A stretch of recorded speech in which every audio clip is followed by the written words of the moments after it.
My name is Niels Datema and welcome in a new episode of Economics Today. Today we're going to talk about the basic income. For this I invited Professor Christian van Rosmalen from the Netherlands. Hello Christian. Hello, good morning. Could you tell us something about basic income? Yeah, well, actually, the basic income is a certain amount of money that a community or a county will receive every month. So every individual will receive amount of money to pay their food and shelter for that month, so that they have more money to spend to be creative. Okay, thank you. And could you maybe tell us something about the problems the world will face if we don't change our system? Yes, there are a few problems the world are facing if we don't change the system. The first point is automation. The technological aspect of robots is improving and improving. If we don't change anything, the robots will take over more sectors in the future, so there will be less work.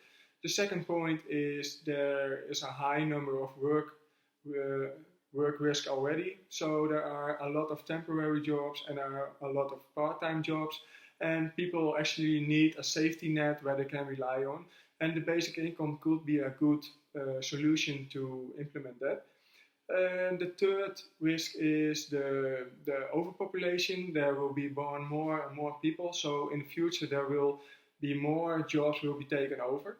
If you look at the pyramid of Maslow, the first stair is the psychological needs, and we see there that people need sleep, food and water, and the basic income can deal with that stair. And also the second stair is that people need safety, like a house, shelter, and a safety for the money so that they can rely on it. Well, okay.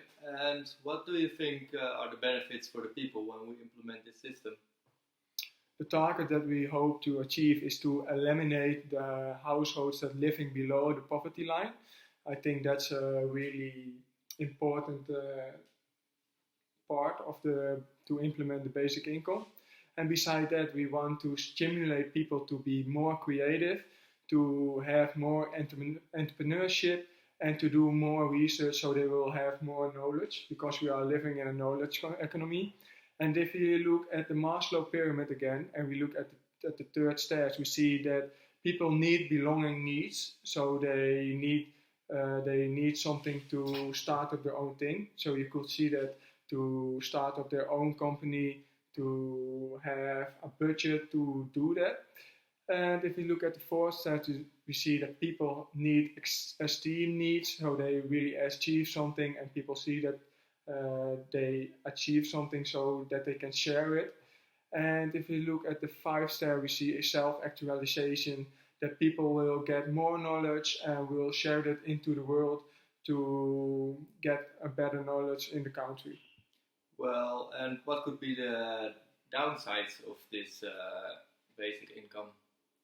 The downsides of the basic income is that the government has to pay the whole community or the whole country that has implemented the UBE, the Universal Basic Income. So exactly they must create new resources of collecting money. So they will introduce more taxes. There will be a negative interest rate. There has to be earnings from investments.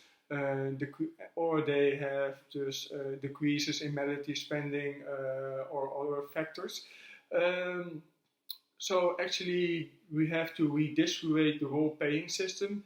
And on the negative side, to just, if you look at humanity, maybe people will get lazy because they will get free money. Okay, well, you told us some positive and negative sides about the basic income. I was wondering if there's already some proof if it will work. Well, yeah, actually there are already been some experiments. To call some, it's like in Canada, that was one from 1975 till 1985. And they saw there was a decreasing in hospital visits and there was a increasing of education. And also there was a decreasing in crime rate and an increasing of economic activities. So there were many positive sides on the pilot program.